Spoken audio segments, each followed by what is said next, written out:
I met Phil over the telephone approximately 3 years ago, and in person about 2 years ago. And during that period of time, I became very well acquainted with him. He was, at that time, still working for the government, and he didn't say much about what he did.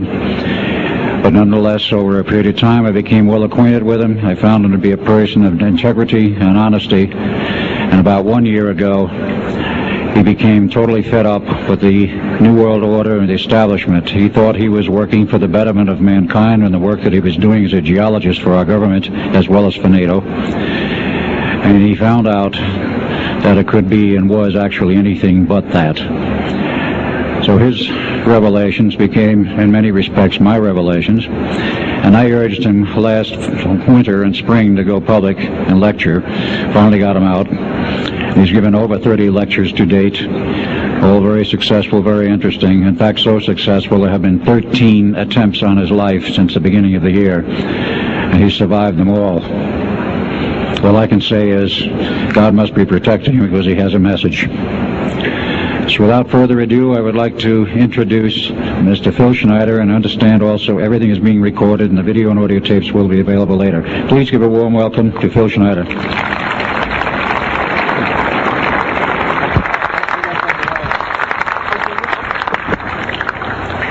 Thanks, Al. I guess I can always start off by saying loose lips sink ships. That's almost a pun anymore. I'm Phil Schneider. I worked 17 years for the United States government as a geologist and aerospace engineer, as well as a structural engineer. I worked for such elusive occupations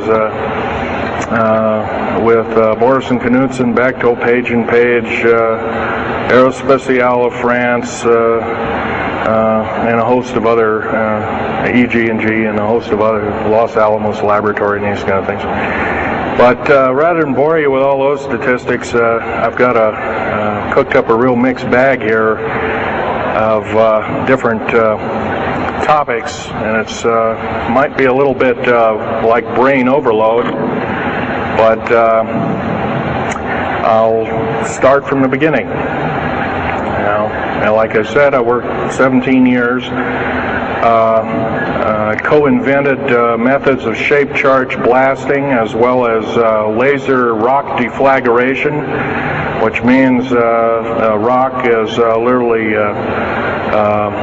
melted or powdered by a special maser laser combination, and the residue of the rock underneath is applied as a coating, as a liquid coating, kind of like instant agate, if you could imagine a hunk of agate, which is a hard silica mineral, rock actually. But up here we have another topic. This is an area to where I worked. I worked 11 years of the 17 years at Groom Lake, S4, S2. It's in the Nellis Air Force Base area. In fact, Groom Lake is, I'll show you in the picture right here. It's right here. Groom Lake is quite the place. A lot of rumors and other kinds of things have come out of there. Of course, people have stood on the outside for years and wondered at what's been flying there. There's all kinds of things been flying. Let me give you a brief overview. Start in ancient history land here. Back in 1909, the U.S. Cavalry was engaged in catching some banditos that had crossed over the Mexican border into a place called Truth and Consequences, New Mexico. And they went into a cave or a hideout and killed the so-called bandits, but what they found out they couldn't explain, and they were called horseshoe craft at that time, or horseshoe ships. There were UFOs, and they saw these, what they called demons, gray demons, little gray guys all around the place. That was in 1909. Now in 1933, our government was actively engaged with the Europeans, mostly the French and the English, in special researches dealing with aerial phenomenon. And once again, the term flying saucer or flying disc didn't come about until much later, supposedly right around the mid-1940s. Anyway, the whole thing here is that also in 1946, I might want to add, we were engaged in atomic bomb testing and this kind of a like, and of course the area of Bikini Atoll. Some of the pictures are over here on the white board, showing with the actual language of both the U.S. Army and U.S. Navy archives. Anyway, these flying ships were seen as early as 1945, 46. Some of them were called Foo Fighters, and you name it. They were fully known about maybe as early as 1935 or 36 by our U.S. Navy. And there was a shallow underwater base at Bikini Island, and that was probably the one reason why a number of atomic bombs were exploded in that area rather than other areas which they could have been even more remote out in the South Pacific at Operation Crossroads. Well, anyway, this all led up to later on, about 6-8 years later, 1954, during the Eisenhower administration, led to an interesting treaty called the Greada 1954 Treaty. It was the Alien-Human Treaty. And supposedly the aliens had come in and exchanged technology, and they'd want to take an occasional human being and a few head of cows, and accurate books were supposedly to be kept, and all this kind of stuff. And of course, eventually all that broke down, and aliens are notorious for being liars, even greater liars than so-called, in quote, we humans are. So alien treaties are often just not even the pieces of paper they're written on. They're just really kind of worthless. Anyway, my work as a geologist in building underground military bases, some of which are over 2 miles underground. And I think when you listen to Al tonight, if you have a chance to listen to him, he will speak of, Al's actually been on some of the high-speed monorail subway cars, if you might want to call them, that link these bases together. Some of them are capable of riding on a cushion of air about 3/4 of an inch off a rail at a better part of Mach 2. And he's actually been on one of these trains. I've only been in one of the tunnels and helped build some of the tunnels. Incidentally, I helped work on 13 deep underground military bases. Had hands-on experience. Notorious was the one in and around the Dulce, the southeastern and southwestern sides of Dulce, New Mexico, in the Los Alamos laboratory regions, where we built some hermetically sealed rooms that were very deep, going down over a mile. We also built additions onto Groom Lake and S2 and S4 complexes. There are a total of 9 underground. They're called DUMBs. Like, you can learn a lot from this dummy, but DUMB stands for Deep Underground Military Base. And or a deep underground, DUM 2, for instance, is a submarine base, and I have built a few of those too, which are off our continental shelves and in certain islands and out in the Atlantic and the Pacific in strategic locations. All this, I can hardly, in an hour's time, I can hardly squeeze all this in, so I'll be kind of rambling here if you just bear with me. The main topic of my discussion here is to link up basically what's going on with these deep underground military bases, what they're being used for, what is the present situation now being employed both by our federal government, which is slowly being phased out by the United Nations government, as well as the New World, end quote, the New World Order, which is an even higher entity, and who these higher entities are taking their orders from, and try and link up basically what's going on. A lot of us have been kept in the dark. We've been given, maybe most recently over here, photographs of an alien at Roswell. I'll just make a very brief statement about that. The photographs cannot stand up to a computer grain analysis test and therefore are retouched or faked. They're not real.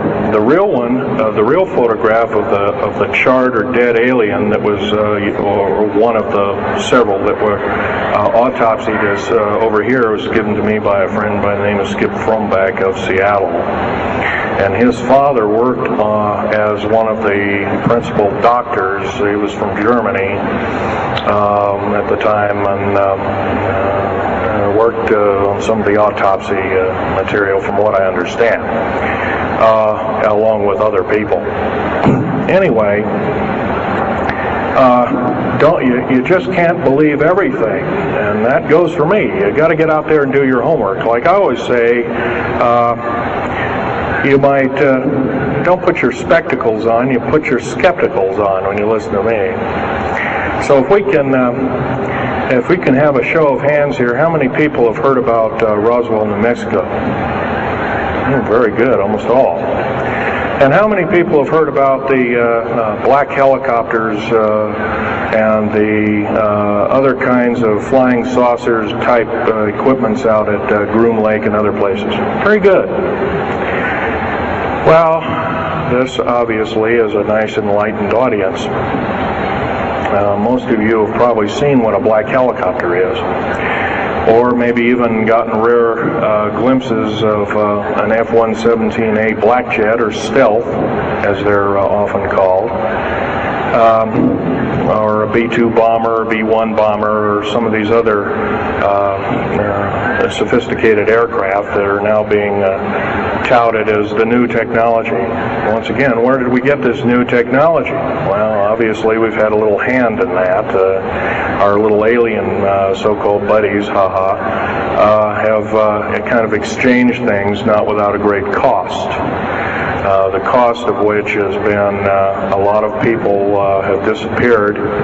Some, and I'll blow this statistic by you, there's, according to current FBI and Defense Intelligence Agency and CIA statistics, 100,000 children and 1 million adults disappear every year, and these are not kidnappings or murders or rapes or suicides or anything, totally unaccounted for. And where are these people going to? Nobody knows. Maybe one of us in this room, or somebody, has encountered on such an individual and lost a loved one or a friend or something, and that's unfortunate. My best friend, Ron Lee Rummel, several years ago, got himself murdered because we dared to put out in print, at that time I was still working for the government, and so was he, we dared to put in print the so-called the Strategic Defense Initiative, or Star Wars, as part of the New World Order, and takes its actions. It was originally written as a kind of a spoof or a joke. We had one of these alien grays dressed up and had New World Order insignia on, and of course that wasn't taken very nicely, and my friend got himself murdered. It was called a suicide, but now it's been turned over to special authorities who now acknowledge it was a homicide. Other than that, I'd like to also mention something about my father. My father was a U-boat captain, and in Hitler's Navy, and he got captured and taken over. I didn't find this out until about 2 weeks before he died on his deathbed. He kind of told everybody in total shock. I was one of them. In fact, I didn't believe him. I thought he was kind of in delirium or something like that. And of course, other things have come up since. And so, anyway, he was captured by the French, turned over to the Third Army, the U.S. Third Army, and then U.S. Third Army turned him over to the Navy. And he was a master machinist. Now, it's not a journeyman. A master means that they can take a block of metal and make a gun or a watch or some other fine instrument. And he was a master machinist. He later became an MD doctor and part of the aerospace medicine group of the United States Navy. Was instrumental in helping build the USS Nautilus and its first nuclear-powered predecessor, the Enterprise, the first nuclear-powered aircraft carrier, and other ships like it. He pioneered all the ways in building very small and miniature nuclear engines, and he even helped later on in his life, he helped develop the infamous grid bed nuclear motor, which is now employed in some things that look like flying saucers that people claim are flying saucers. Yes, we, in quote, the United States Air Force and other armed forces, are training other European forces to fly unidentified, or now identified, or, in quote, flying saucers. We've actually built several prototypes that are flying under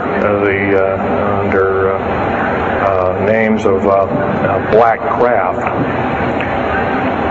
My position as a geologist and engineer got me to see a lot of things in the world. I've been in over 70 countries.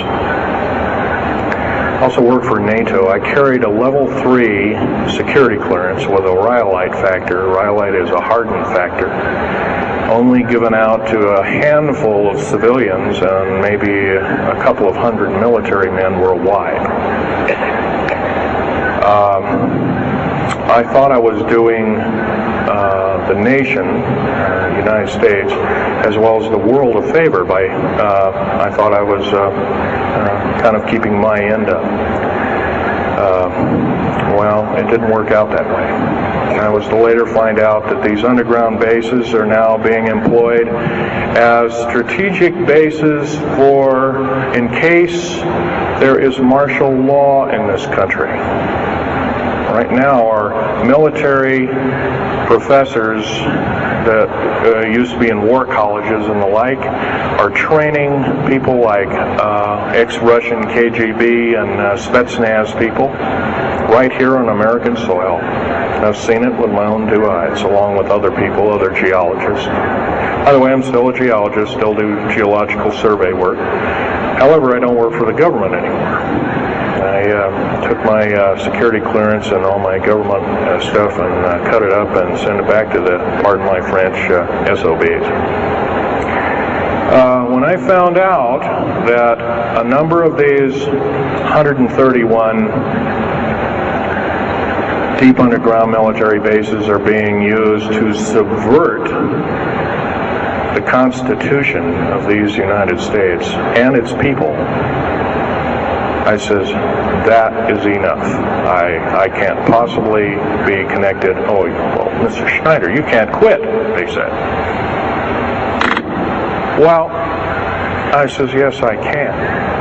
I'm an individual, I'm going to quit, and I'm walking off the job. And he says, so I got arrested and casually told, well, you got to finish the job. And so I caved into that part, and I finished 3 weeks, and then at that time, my father was dying, and I was allowed home, and I never went back for my paychecks.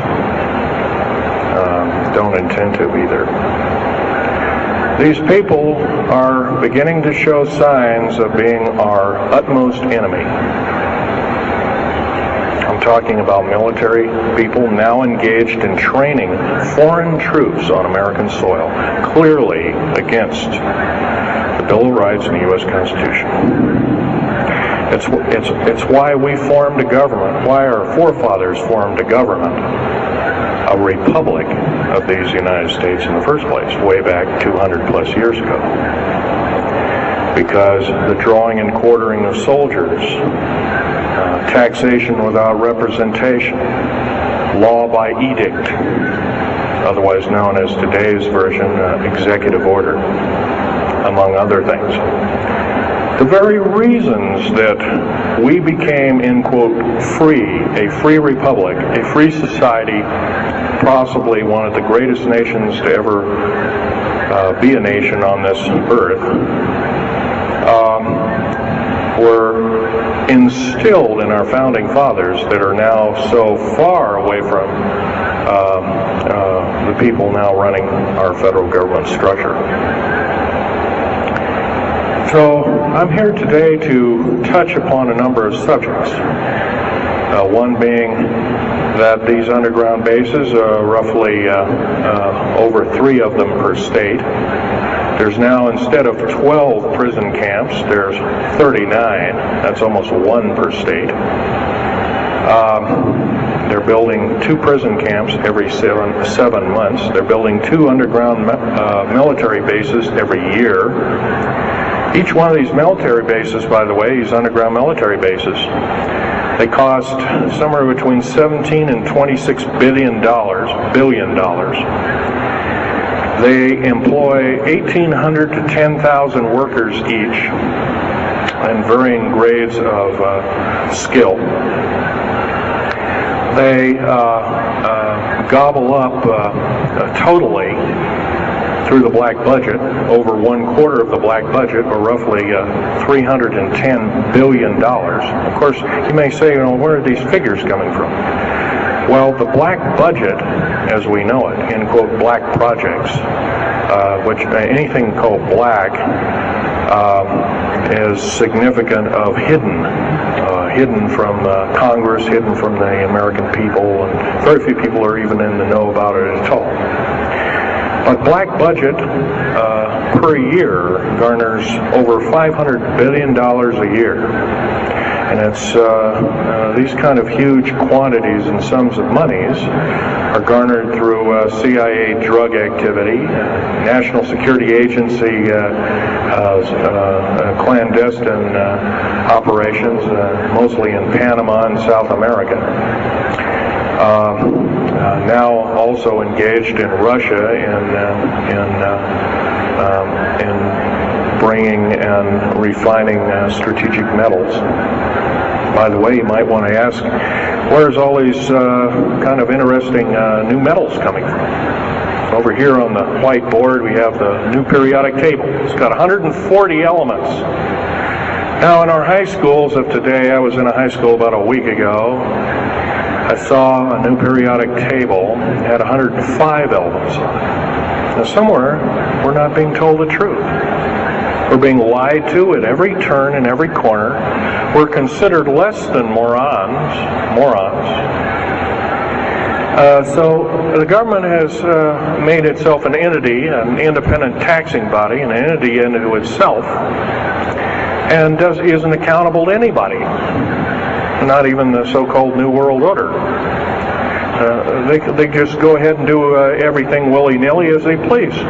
There's nobody checking. You don't have to worry about this. Occasionally there's a senator that pokes a nose in here and there, and that senator finds out either nicely or not so nicely that you don't do things like that.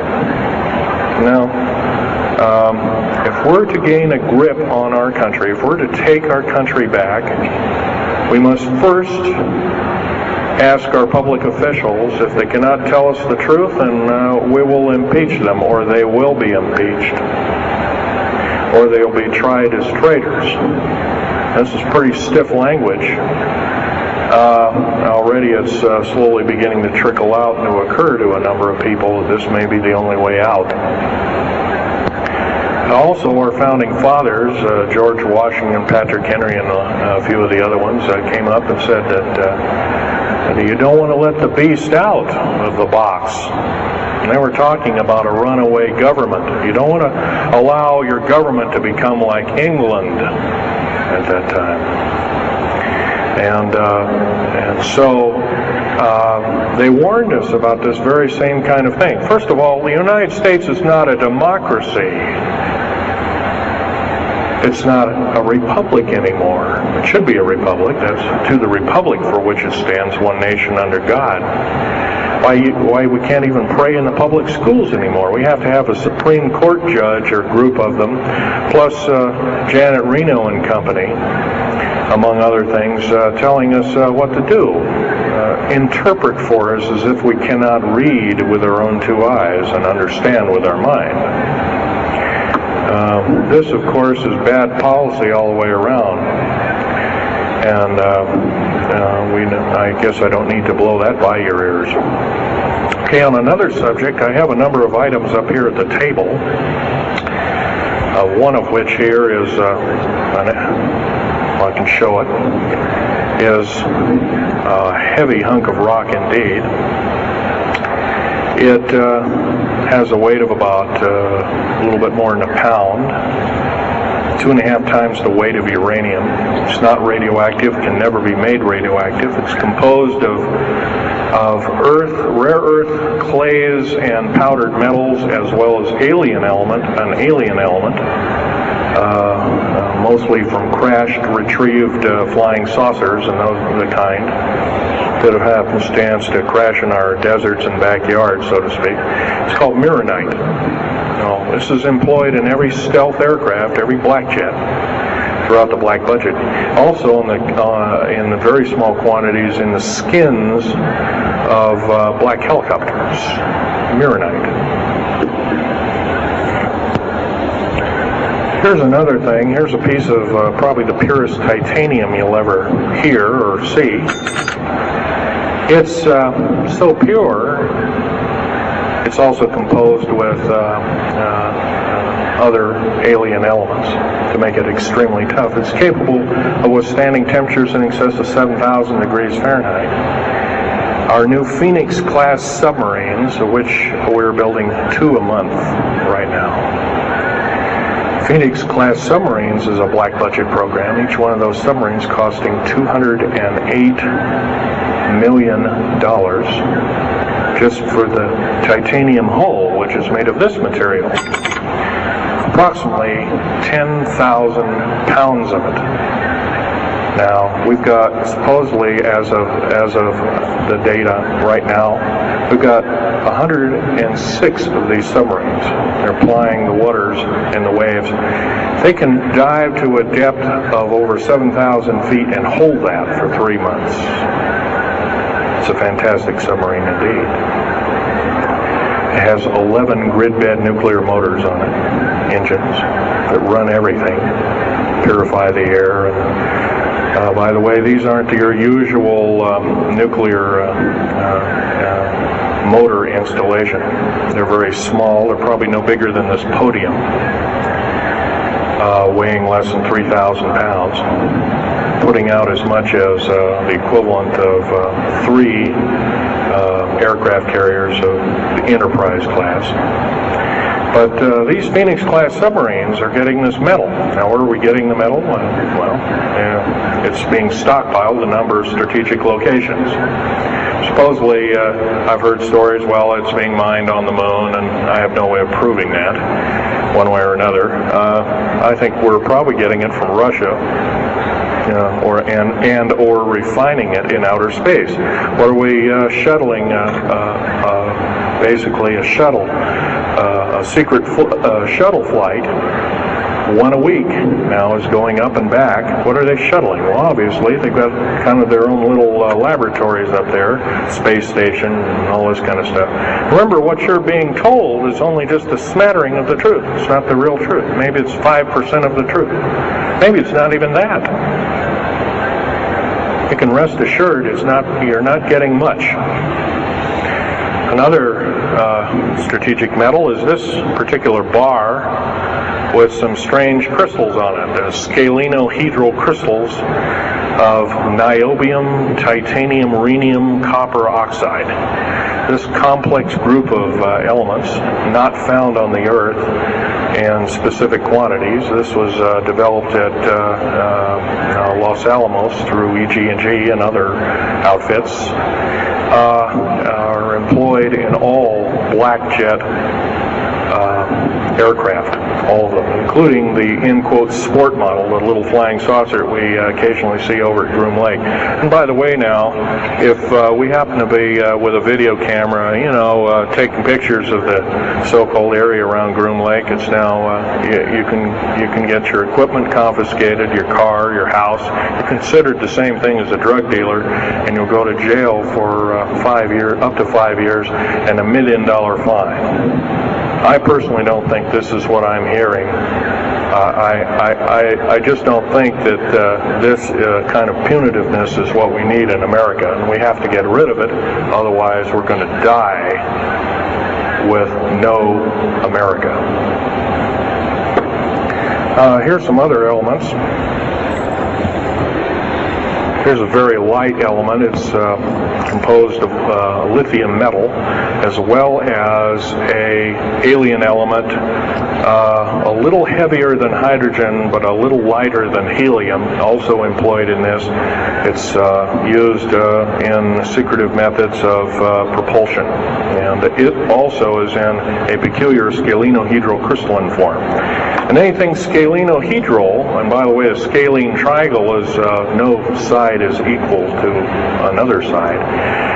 A scalenohedral metallic crystalline structure is definitely an alien element, or alien technology converted over to our own technology. These were given to me about a year ago. They're called alien or aurora drops. It's supposedly the skins of the black jets, some of the ones that are coming in at very high rates of speed. They're still glowing red hot, white hot, and they'll sit out there and cool off, and they're dripping their material off of them. And it's kind of like a rubberized coating. It's not rubber, I can tell you that. It's as hard as lava rock or harder, capable of withstanding tremendous temperatures, but nonetheless some of it sloughs off every time, and so they just kind of scoop it up and throw it in the trash can. There are a few pieces of it.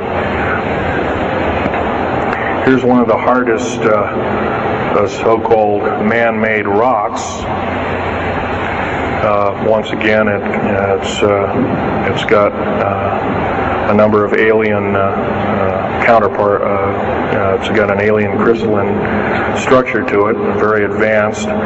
It's about 11 times harder than a diamond, about 70 times stronger than a diamond, capable of standing temperatures in excess of 10,000 degrees Fahrenheit. It is employed as very thin coatings or windows, tiny windows, in hypersonic aircraft that exceed Mach 5.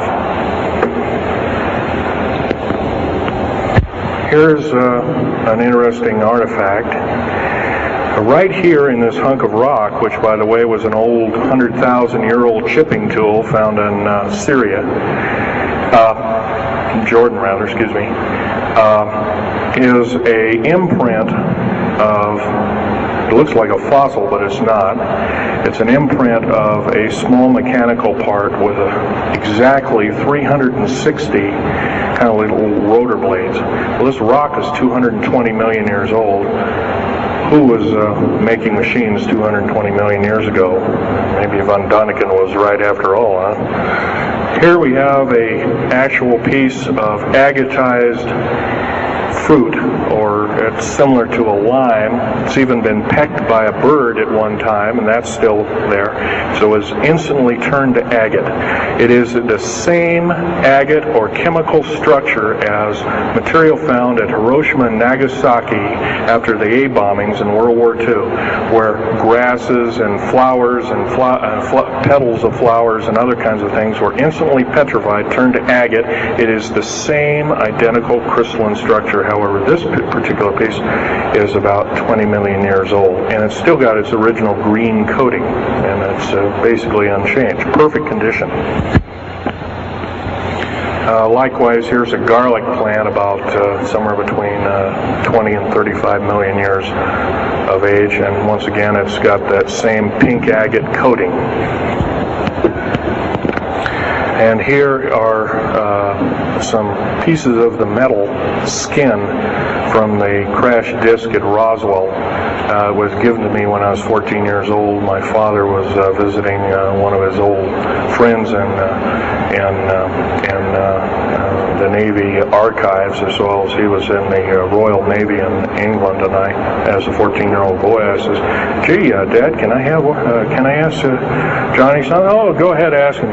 Get anything you can from him, you know, that kind of thing." I says, "Well, gee, Johnny, well, do you think I can have a piece of this metal?" "Oh, no, you can't have that." And I says, "Oh, give it to the kid. What the heck? He won't have it very long anyway." Well, I've had it all this time. It's kind of a unique thing. They were able to break the skin of that craft, by the way, by dropping it into a bath of liquid nitrogen, hitting it with a mechanical or hydraulic hammer, and it shattered into little bits. And it was later analyzed and adapted for our own technology. All these artifacts are fine, but once again, the main part of this talk is, where's it all leading to? We get very little spin-off to where any of this is leading to.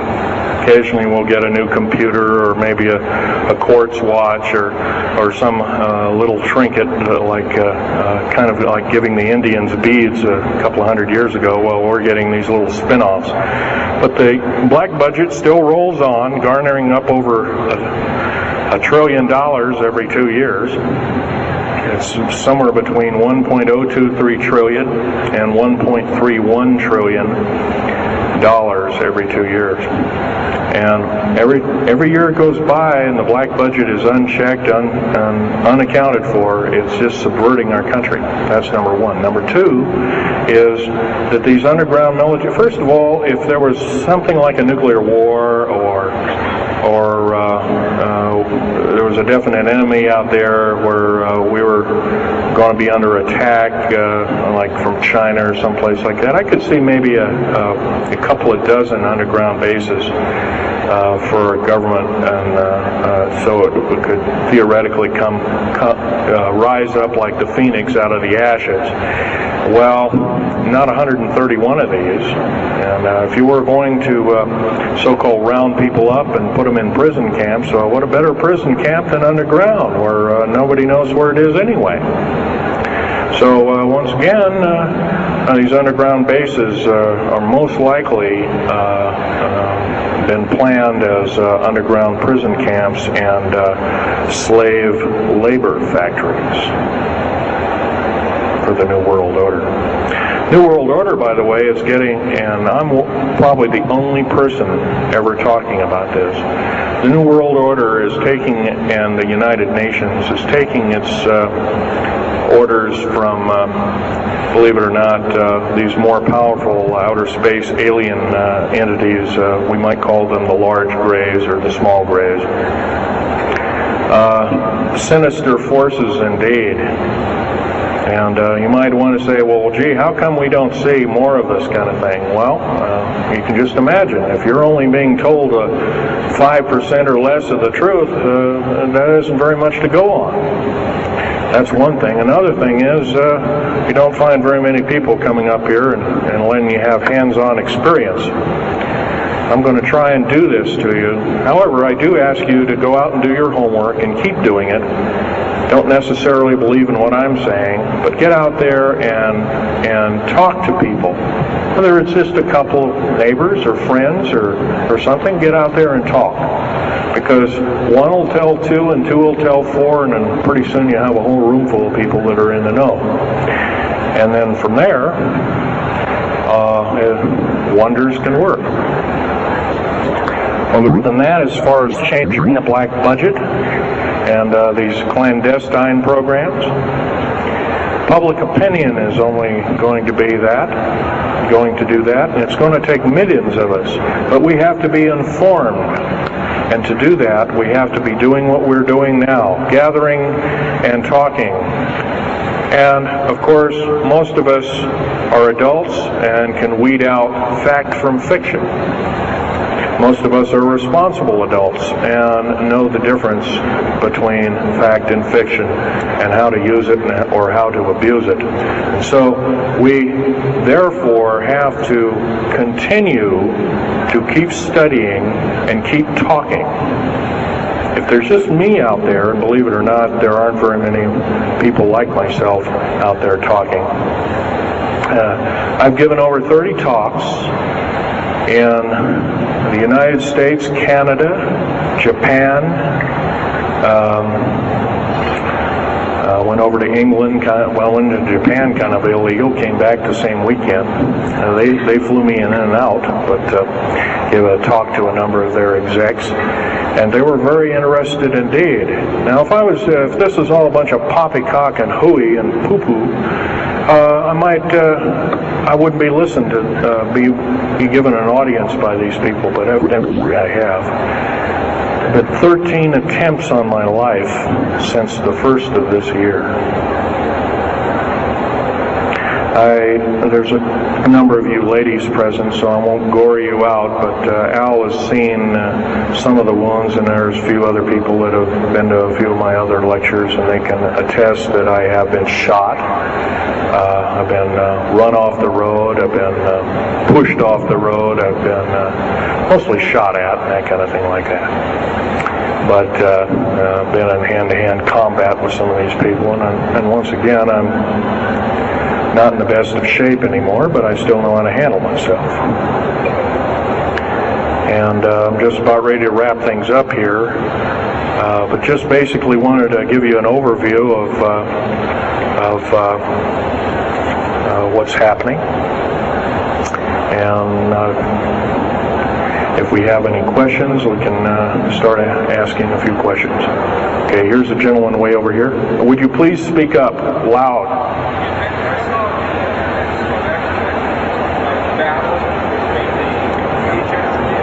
Yes, I was involved in in 1979, in August, late August of 1979. I was involved working through Los Alamos Laboratories at Dulce, New Mexico, and what's now known as the Alien-Human War. 66 Secret Service agents, government workers, geologists, and the like. I almost bit the dust. I could have been number 67.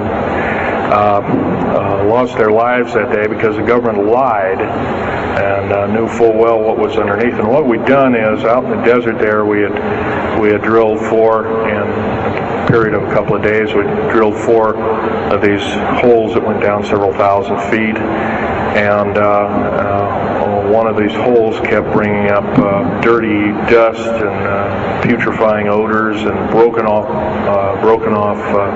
machine bits and other kinds of things like that. And boring machines as well as lasers came up damaged. And of course, there was a probe that was sent down, and that came up totally missing. And so people were sent down there, and I was one of the people. And when I got down there, of course, the odor was, and remember, I was in a spacesuit type environment. All I had was a small tool belt with special sensors, a small rock hammer, and a rucksack for mineral specimens and other kinds of things like that. And I had my little pistol. And being an engineer, didn't have time to carry a big hunk of pistol like most of these Green Berets carry, stuff like that, black berets. I carried a little Walther PPK with a 9-shot clip. As soon as I got down this hole, standing about from me to this gentleman over here in front row, about 10 or so feet away, 7 feet away, something like that, was one of these 7-foot-tall stinking alien guys, and I didn't waste any time. I said, I'm not fiddling with you guys, and boom, away you go. And I was one of the rare few that had been allured that this may or may not occur, and so basically was given ET training. But a lot of these other people weren't. And we were, in fact, it was asked, are there aliens in the area? And of course, the big question was no. And that was a big lie. And of course, 66 people died that day.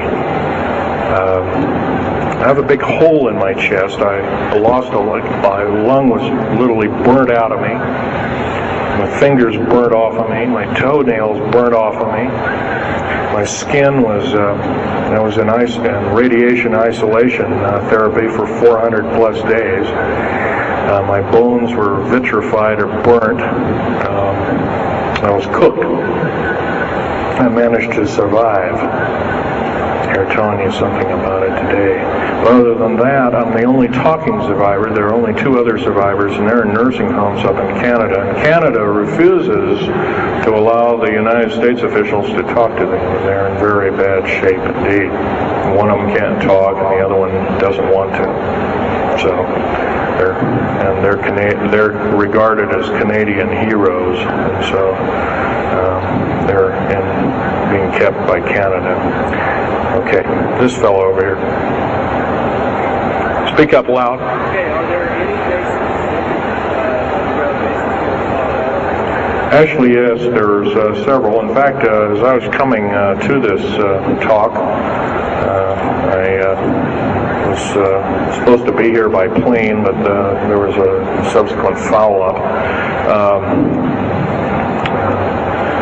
Anyway, I drove all the way and did it in one day. But as I was coming over up near Cheyenne, there I noticed the military, Air Force and the Army are building a so-called new, in quote, boot camp, prison camp, right up in Cheyenne, brand new. And I was here 3 months ago. I wasn't there. So it's something brand new. In Colorado, yes, there's about 4 underground bases, one being at Denver International Air Base. I call it Air Base, Spaceport, or whatever you want to call it. Denver International Airport. No wonder your luggage gets lost. There are 8 levels underneath the airport, tarmac there, end quote, tarmac or cement mac. And so those bags could be there for a damn long time. Why, just imagine if this was instantly turned to agate 30 or more million years ago, those bags could very well be the same way. So yeah, there's a number of them. And I wish I had a map with me. In fact, in subsequent talks, I'll have a map, which will be put on the overhead. In fact, my next talk, I plan to have just that.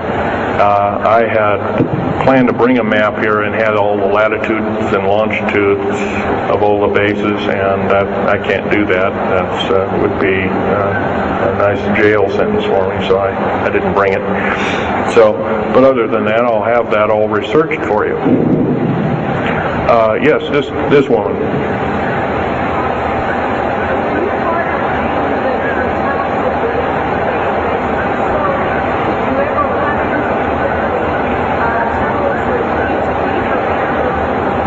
Yes, as far as there being an inner Earth, a hollow Earth or anything like this, no, I've never run into anything like that. However, Al Bielek has been on these tunnel trains at the better part of Mach 2, going from coast to coast in an hour and a half, faster than any jet plane that we got, including the SST, or thereabouts, the same rapid speed. But I helped build a lot of these tunnels, and all of the underground mountain or military bases are connected, all of them, all 131 of them. They're connected both by road, not a big freeway under there, but that's at least a 2 to a 4 lane road, rather narrow lanes, but they're there, and they're also high-speed magneto-leviton train tunnels. Yes, this lady over here. Stand up and speak up, please.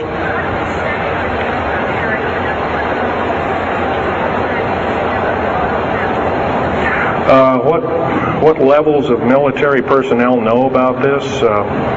Most of the levels of military know about this, especially the higher levels, higher officer levels. The enlisted, I'm sure, don't, or are basically kept in the dark like we are, end quote, we are. So, yeah. This fellow right here with the hat. Adam? Where are most of these bases located?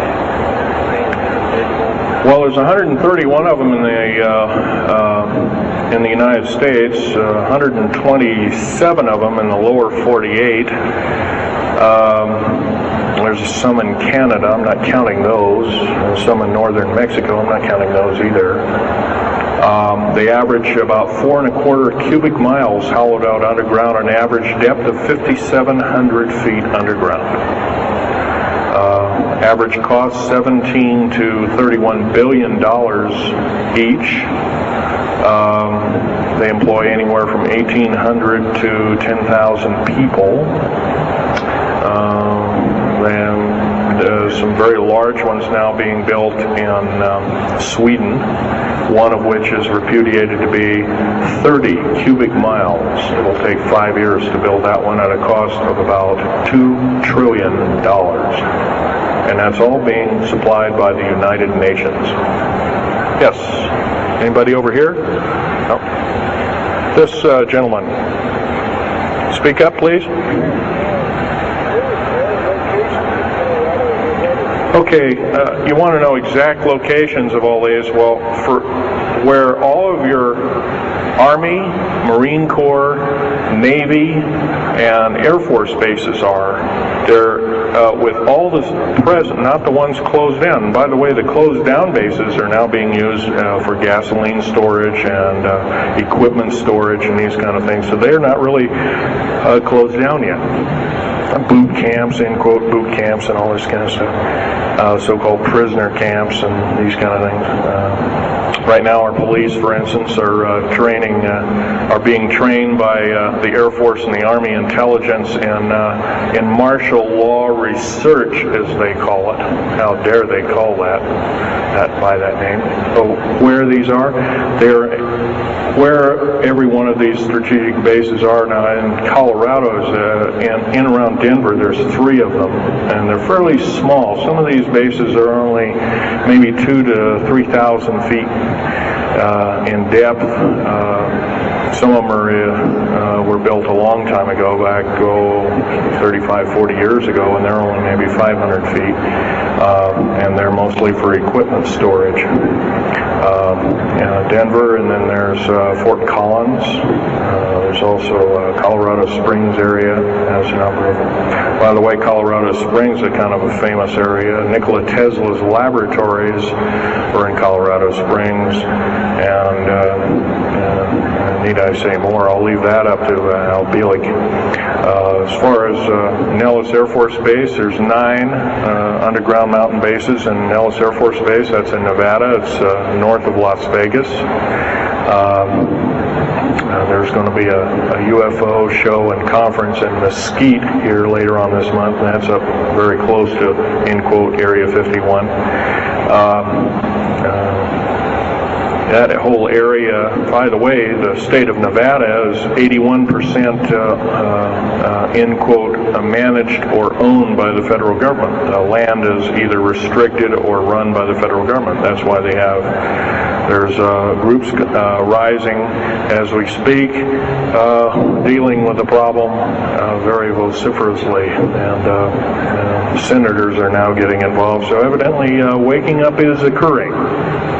Yes, this gentleman over here. Speak up, please.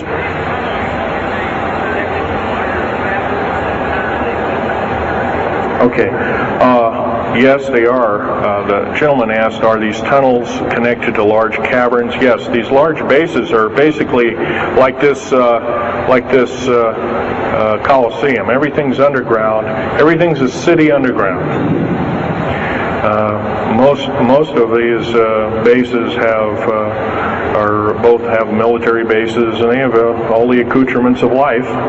Remember, each one of these costs quite a bundle of dough, and some of it in our tax money, but most of it in clandestine approaches, and that's definitely undermining the country. Yes?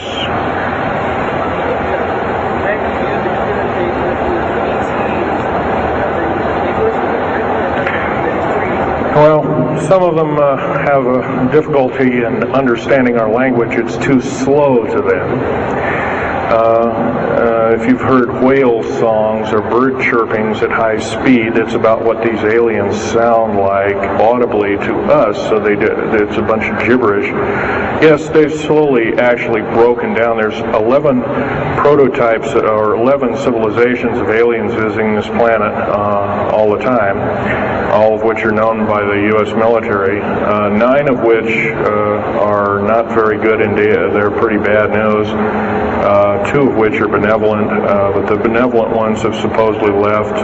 They have their own little war of sorts, especially the Pleiadian groups and whatnot like that, of which Val Thor was repudiated to be a Venusian, but other people will alert he looks more like a Pleiadian. He looks normal human, except he's got 6 fingers and toes. He's got one oversized lung. He's got 2 hearts. He's got all kinds of weird stuff. Bones are bigger. Yep.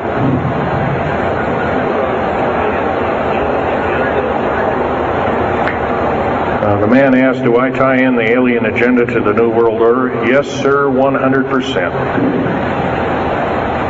I can elaborate briefly. The New World Order right now basically is dismantling countries, governments, telling governments not to war with each other anymore, basically, so that looks good on the outside.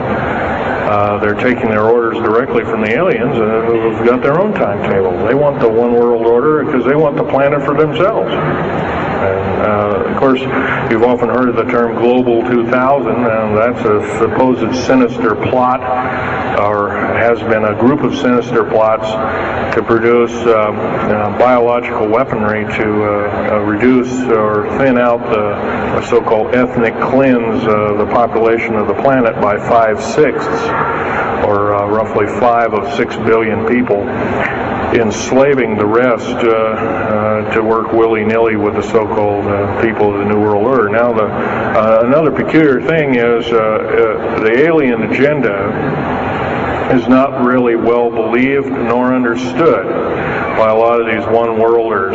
They don't believe it. They think they've been singled out for their own end of glory, and what they don't know is they're just another human being, and according to the negative or bad aliens, they're just another we're considered bags of food to them. They don't eat us like we think of a cannibal eating a hunk of meat, but they use our glandular secretions as part of their food base, their blood and our glandular secretions like adrenal chrome and other kinds of things like this. And in fact, the Atlanta Center for Disease Control has figured out ways that we can combat this and all this kind of thing like that. It might be where these new designer diseases like AIDS and Ebola and hantavirus and all these kinds of things have come up out of nowhere, and these diseases, end quote, almost have a mind of their own. Yes, this lady here.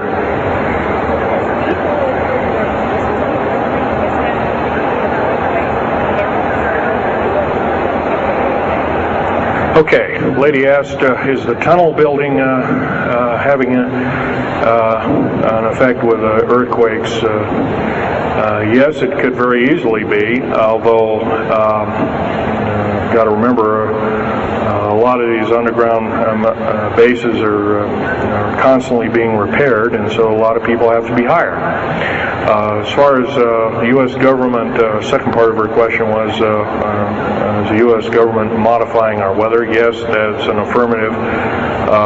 And we have, the U.S. government's been working with the Russians for at least since 1972 and maybe as early as 1966 on weather modification, and it's a well-known fact, and it's well employed.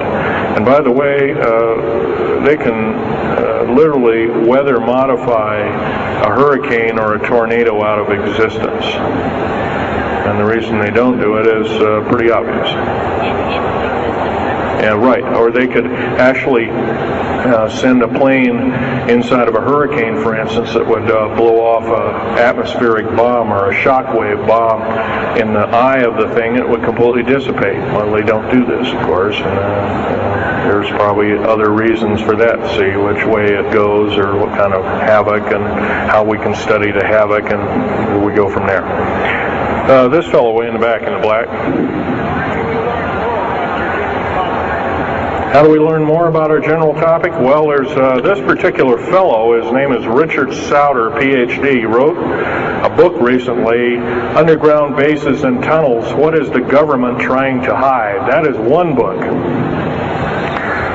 Then we have here's a popular science article, Secret Air Base. The government doesn't want you to know that Groom Lake, supposedly Groom Lake doesn't exist. Well, I guess if it doesn't exist, then me talking about it, I guess I can't be arrested or anything. I'm just full of poppycock here. Well, the editor, one of the editors of Popular Science that put this article out is now in federal prison. Then there's a book that called Stealth Fighter Pilot. These books are available. I got this one at Dalton's. This one actually was sent to me by the publisher. I did some test piloting, and the only thing I test piloted was would run the aircraft back and forth on the runway, the special runways we built at Groom Lake. There's a picture of me in uniform. And I can go on. And these publications are out now, and they're available. Yes, this lady over here.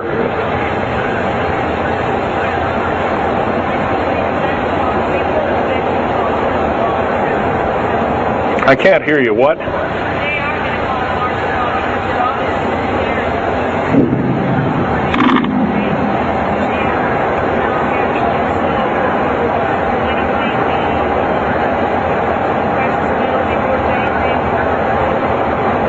Okay.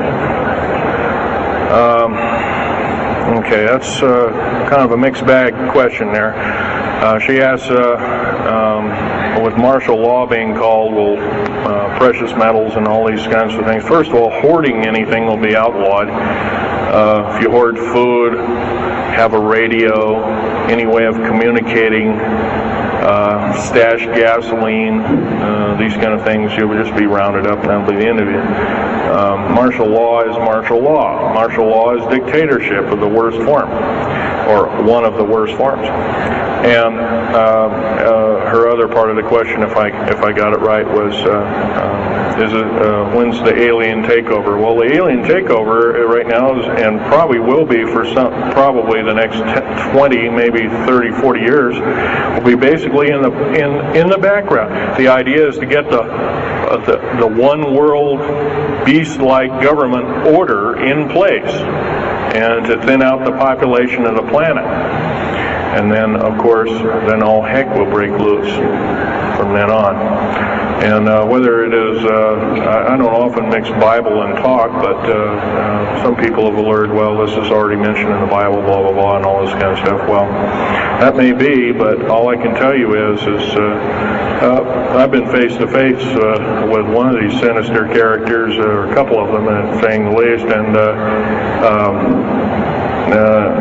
most people would, just the shock of them seeing such a thing would cause them to not be in very healthy mode, frame of mind, as physical as well as mental. This man here in the blue coat.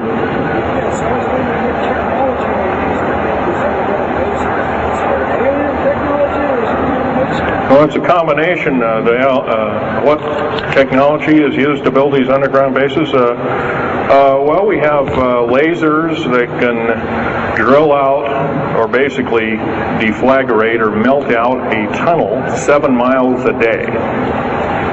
And that tunnel is 28 feet wide, 28 feet high. You've been told about drilling and boring machines in a very slow, quarter of a mile a day. Most of that went out in World War II. Most of that's all World War I or World War II era materials. And once again, you've been badly lied to. I can hardly believe, first of all, I've worked on public engineering projects, and we do better in grinding up road beds and laying them down at the rate of 4 miles a day, and supposedly that doesn't exist. Well, I worked on one, state of Oregon just a few months ago, and we built a tunnel for sewage tunnel and whatnot like that. It wasn't very big. It was about 6 feet across, and I about drilled right through solid rock, right to the base of under one of the hills in Portland for their new light rail. Did that in 2 days. But it was a small, complex tunnel. It was big enough for a man to crawl through and inspect. And I was one of the people that inspected, so yeah. What technology? A lot of this is alien technology, readapted for our own use, but a lot of it's our own ingenuity too.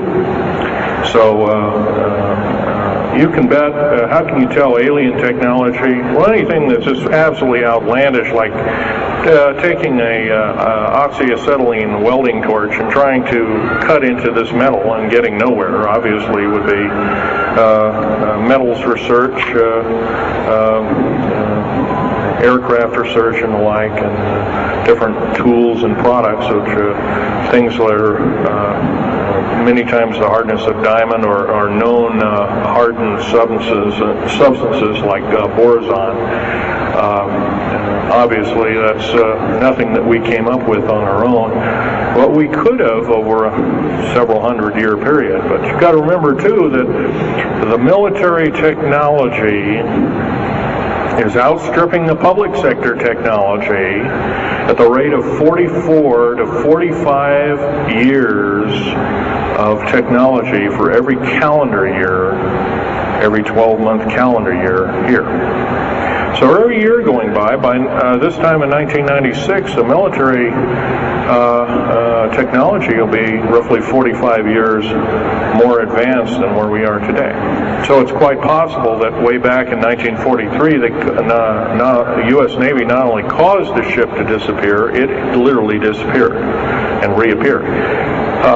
Basically, military technology right now is about 1,200 years more advanced than public state technology. And computer technology right now, it's off the scale. I can't tell you. It's just right now, and employing just in black jet and stealth aircraft, the new computers are so completely advanced that we couldn't get them in the public sector for maybe another 40 or 50 years. Yes, this lady here.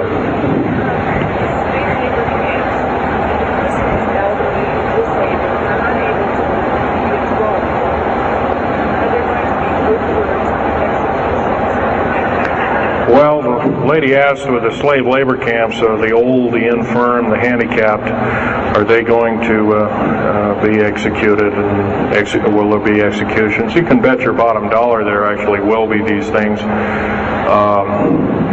I wish I knew more, but I don't. I've had my own agenda to kind of keep up and talk about.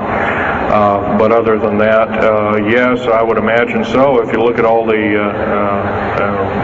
39 prison camps that are presently built, and they're called boot camps, by the way. And of course, these new trains that they have that have 143 shackle placements per train, they're a scary thing indeed. You know what they're called? They're called United Nations Prisoner Transfer Cars. Oh, that's an appropriate name, I guess. Well, we got to wrap it up here. They're telling me it's time. I'll take one more question. This lady over here.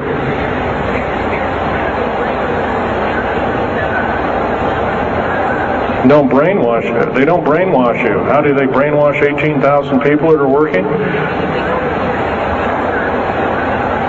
Well, you sign this little piece of paper saying you work, you go to prison for the rest of your days.